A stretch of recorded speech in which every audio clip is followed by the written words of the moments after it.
بھیجے ہیں، یہی ہوتی ہے کرامت کی حقیقت۔ یہ جو بدعتی مشرک ہیں ان کو سمجھ ہی نہیں آتی، کرامت کہتے کس کو ہیں؟ یہ کرامت اور کرامت یوں ہوتی ہے، کرامت جو ہوتی خرق عادت ہے لیکن شریعت کے خلاف نہیں ہوتی۔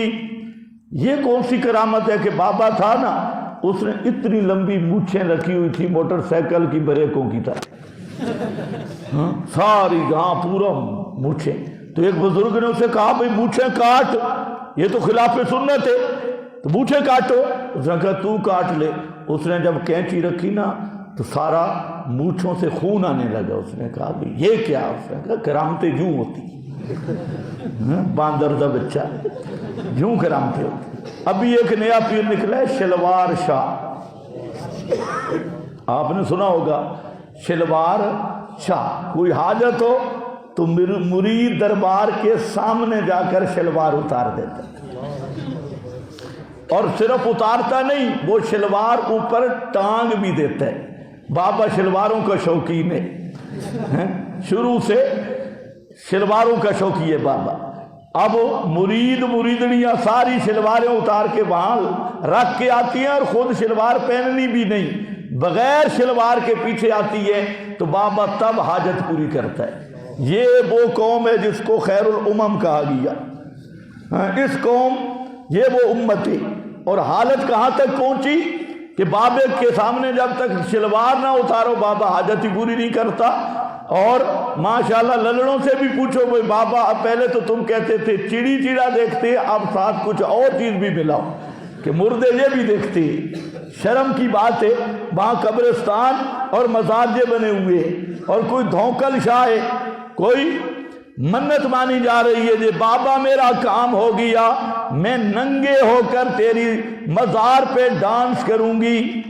اگر یقین نہ آئے تو لالے شہباز قلندر کے ملنگوں کو دیکھو، اور ان مزاروں پہ پڑے ہوئے ملنگوں کو دیکھو، یہ نظریں مانی جاتی ہیں کہ ننگے ہو کر طواف کروں گی، ننگے ہو کر ڈانس کروں گی۔ یہ وہ کلمہ پڑھنے والی امت ہے، حتیٰ کہ پیغمبر کریم کی ساری تعلیم کو پسے پوچھ ڈال کے ہندوؤں سے بھی یہ لوگ آگے نکل گئے۔ اس لیے میرا بھائی میں عرض کر رہا تھا، سچا ولی، سچی ولیہ جس کو قرآن ولیہ کہتا ہے، اس کی کرامت کیا ہے کہ بے موسم پھل اس کے سامنے پڑے ہیں۔ کرامتیں یوں ہوتی ہیں۔ حضرت خبیب جب گرفتار تھے، پھانسی پہ لانے کے لیے ان کو لایا گیا، وہ بھی ان 10 جرنیل صحابہ میں سے تھے، 10 صحابہ جن کو منافقین نے دھوکے کے ساتھ اپنے ساتھ رکھا اور راستے پہ پھر غداری کی اور حملہ کر دیا۔ ان میں ایک حضرت خبیب بھی تھے، ایک تو حضرت عاصم تھے، حضرت عاصم جو اس کے کمانڈر تھے۔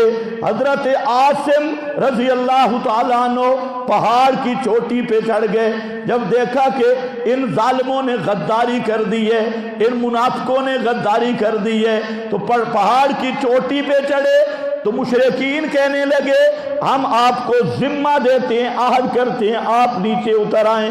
آگے حضرت عاصم کہتے ہیں کسی مشرک کے ذمہ اور عہد کا کوئی اعتماد نہیں۔